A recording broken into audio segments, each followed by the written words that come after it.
My name is Charlotte. I've been married to my husband Derek for almost 7 years. We don't have children, but we enjoy our daily life just the way it is. When people hear that we don't have children, they often ask, "Don't your in-laws say anything? Are you okay?" But there's never been anything like that. When we told my in-laws that we were having trouble conceiving, I was nervous that they might say something. But both my father-in-law and mother-in-law didn't blame me at all and simply said, "Thank you for telling us." My mother-in-law even said, "If you two are happy, that's enough." I remember feeling embarrassed and crying right then and there. We told my in-laws about our situation after 3 years of marriage. Almost 4 years have passed since then, and I still have a good relationship with my in-laws. There's never been any bad treatment, and we regularly stay in touch, even going out to eat together. One day while I was at work, I got a call from my mother-in-law. My mother-in-law has always been sensible and never called me during work before, so when I got the call, I knew something must have happened. Feeling anxious, I stepped away from my desk and answered the phone quickly. "Mother-in-law? What's wrong?" Then my mother-in-law said, panting over the phone, Your father-in-law has... Father-in-law? What happened to my father-in-law? Your father-in-law? He's been taken in an ambulance." What? I told my boss what happened and left work early. My mother-in-law said she'd also contacted my husband, but he never checks his phone during work, so he didn't notice. I called my husband's office, explained the situation, and asked to speak to him. After understanding what had happened, my husband said, "I'll head to the hospital now. Please, go there too, Charlotte." My husband and I arrived at the hospital at almost the same time and were able to meet near the reception. As we were about to look for mother-in-law, my brother-in-law Eugene spotted us and called out, "Brother, sister-in-law, over here." We followed Eugene to father-in-law's hospital room as he directed, but by the time we got there, it was too late. In the room, my mother-in-law was crying loudly and my sister-in-law, Marie, was holding back tears. Father-in-law had passed away, looking like he was asleep. I can't believe it, father-in-law." I couldn't help but let tears flow. My husband and brother-in-law comforted me and the others, but when I stepped out into the hallway, both of them were covering their faces with their hands. As the daughter-in-law, I was overwhelmed with tears, so I can only imagine how much sadder my husband and brother-in-law, the actual sons, must have felt. I thought they probably wanted to cry as much as mother-in-law. I thought so. The funeral for father-in-law was over in the blink of an eye, and about 2 weeks had passed when my husband and I were told by my mother-in-law that she wanted to talk to us on our next day off, so we headed to her house. When we arrived, my brother-in-law and his wife were already there, and mother-in-law said, "I'm glad she came. Come on, sit down, sit down." She seated us, and then my husband asked, "Mother, what's the talk about?"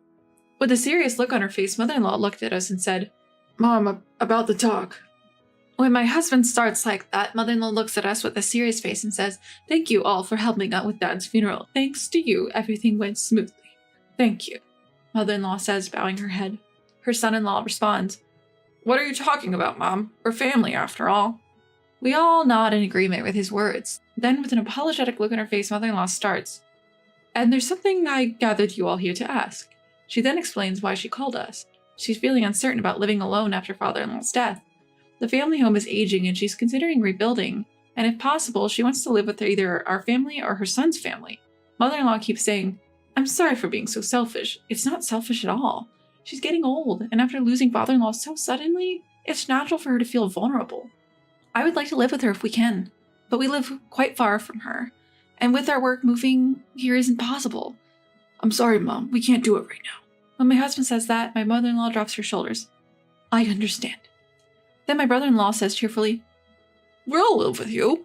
"But Eugene, you work at a company, don't you?" I ask. He smiles and says, "My company is pushing for remote work now, and many are moving to the countryside. Since Marie is a housewife, I think it's better if we live together." His wife agrees. "Yes, it will be reassuring." Mother-in-law sheds tears of joy. My husband and I feel a bit guilty for leaving everything to them, but if this makes mother-in-law feel a bit more comfortable, we want them to do it. "Eugene, are you sure? We're leaving it all to you." To that question he replies, it's fine. Just come and help us if something happens." We agreed to let them take care of mother-in-law as long as we help if needed. About a year later, a new house is built and mother-in-law lives with them. 2 years later, they have a daughter, Cecilia, and mother-in-law is delighted. Since we don't have children, our niece is very dear to us, and we visit the new family home about once a month. But 7 years later, just before the 10th anniversary of father-in-law's death, we get sudden news. My brother-in-law has died. My husband and I rushed to the hospital, but like with father-in-law, we're too late. It was so sudden that we thought it was an accident or a sudden ailment, but it turned out to be cancer. About a year ago, they found cancer in him, and it was already in the final stages. Because of his youth, it progressed quickly, spreading to his bones. Despite trying various treatments, he passed away. He had told mother-in-law and his wife not to tell us so as not to worry us. I'm sorry for keeping silent. Mother-in-law and sister-in-law kept bowing their heads to us, apologizing again and again. But we couldn't take our frustration on them. They had to be suffering more than us living together in such close quarters. Just like when father-in-law passed, the funeral was over in a flash, and about a month and a half went by. That day, after work, we were watching a movie together at home. Suddenly, my husband's phone rang. It was mother-in-law saying, "Marie told me to leave the house." "What? Marie? You're joking, right?" My husband asked, half joking, but mother-in-law started crying and shouting, "It's true! She said she wants me to leave as soon as possible." We couldn't believe it. Mother-in-law and sister-in-law were usually close, like real mother and daughter. Even when the brother-in-law passed away, they cooperated and helped each other through it. No matter how much my husband tried to verify the truth, mother-in-law insisted that sister-in-law was trying to kick her out. He said, "I'll come over tomorrow. Wait until then," and hung up the phone. Marie kicking out your mother? That's impossible, right? When I asked my husband, he seemed to agree, saying, "I think so too, but Mom doesn't need to lie. Anyway, I'll check it out tomorrow." The next day, my husband had the day off from work, so he went to his family's house in the morning, but didn't return home until after midnight. He looked exhausted when he got home and told me what happened today while drinking a beer. When he arrived at his family's home, the atmosphere was already tense, and neither mother-in-law nor sister-in-law would speak to each other. When he sat them down on the sofa to talk, the sister-in-law said, "I have no choice but to ask mother-in-law to leave." "How can you say that? This was originally my house," mother-in-law shouted, and the conversation broke down. My husband asked sister-in-law why she wanted mother-in-law to leave, but she just said, "I can't tell you. It will also affect you if we continue like this." But I had no idea what she was talking about. Mother-in-law was also getting angrier because of the sudden demand to leave, and finally yelled at the sister-in-law, "If you don't like it, you leave." My husband calmed her down and came home. I felt tired just listening to the story. We don't know why sister-in-law started saying these things, but she's alone with no parents or relatives and has children. If she leaves that house, life will be tough. Isn't there a better way? I thought for a while, but without knowing why sister-in-law was saying this, we couldn't move forward. I suggested to my husband, and we decided to go to his family's house together the next day. When we arrived, it was just as my husband had said. Mother-in-law and sister-in-law were already arguing when we arrived, and our 7-year-old niece, Cecilia, was trying to mediate. "Hey, both of you, stop it. Cecilia's here too." My husband stopped the two of them arguing. "But Marie is..." "Because mother-in-law won't leave." And so the two continued to glare at each other, angry and agitated. I urged them to calm down for the moment, saying, "Both of you, please calm down. Let's talk this through." Then I sat them down on the sofa. My husband made coffee, and it helped the two of them relax. After they both drank some coffee and seemed to have calmed down, I started the conversation. "So to get to the point, first of all, Marie, why did you tell your mother-in-law to leave?" I asked, but my sister-in-law just hung her head in silence. My mother-in-law said with disbelief, "You just hate me, don't you? That's why you want me to leave." My sister-in-law snapped back, raising her face. "Hate? If anything, aren't you the one who hates me?" And tears fell from her eyes. An unexpected turn of events left my husband and me in shock. There was no way my mother-in-law could hate her. We could see that just by watching them. "Marie, your mother-in-law doesn't hate you. You're her precious son's wife." With those words, something broke inside my sister-in-law, and she began to cry uncontrollably. I patted her back, waiting for her to calm down. After a while, when her breathing seemed to have stabilized, I asked, "Can you tell me what happened?" "Actually, my aunt told me that things will be miserable if they continue like this." "What? Your aunt?" When I asked this, she slowly began to speak. Once I heard everything, I felt like my anger was going to explode. It wasn't just me. My husband and mother-in-law felt the same. What she told us was unbelievable. According to her, after her husband died, she met Aunt, my father-in-law's sister, at the funeral, who spoke to her. Aunt warned my sister-in-law who was going to live with my mother-in-law, "That woman is really wicked, you know. You, your daughter, none of you will be treated well. She used to bully the wife of her eldest son. She just hid her true nature because her son was around. Now you'll see how." She repeatedly scarred her with terrifying words.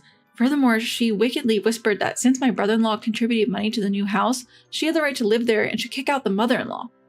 At first, my sister-in-law didn't believe it, but hearing that I had been bullied by my mother-in-law frightened her. Of course, I was never bullied by my mother-in-law. It was a complete lie.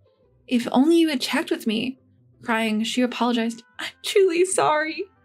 The whole incident was clearly Aunt's fault. Aunt, my father-in-law's sister, had always been antagonistic towards my mother-in-law and kept saying nasty things, as I later learned from my mother-in-law. Of course, my sister-in-law also has some responsibility for believing Aunt completely, but I thought anyone would be scared if told such things when emotionally unstable after losing her husband. My mother-in-law, learning everything, said, "So that's what happened. But Marie, do you think I'll do such a thing in the future? I think of you as my own daughter." Smiling and shedding tears. Even my sister-in-law never truly believed that my mother-in-law was that kind of person. "Mother-in-law, I'm really sorry," she said this, tears in her eyes as she bowed her head. After that, we went to Aunt's house and spoke about the matter in front of her husband. It seemed like she did it just for fun, but she defended herself. "That's not it. It was just a small joke." But even if it was a joke to Aunt, it almost ruined our lives. Of course, neither my husband nor I could forgive her. Aunt kept insisting that she wasn't in the wrong, but Aunt's husband, unable to watch her any longer, yelled, "Enough! It's all your fault. Apologize." Aunt's face turned pale, and eventually it seemed she was confronted with divorce. I later heard that she was kicked out of the house, left with almost nothing. Many things have happened, but my mother-in-law and sister-in-law are still living together. This incident led them to be more open and honest with each other, it seems. Even when we went to visit, there were more arguments and squabbles. However, it wasn't something that made us uneasy to watch, but rather something that we understood to be the result of trust. Somehow, both my mother-in-law and sister-in-law seem more lively than before. My mother-in-law adores her cute grandchild, and now she's even thinking about adopting my sister-in-law. I guess there's nothing to worry about anymore. Strangely enough, even the pictures of my father-in-law and brother-in-law on the wall seem to be smiling more than before.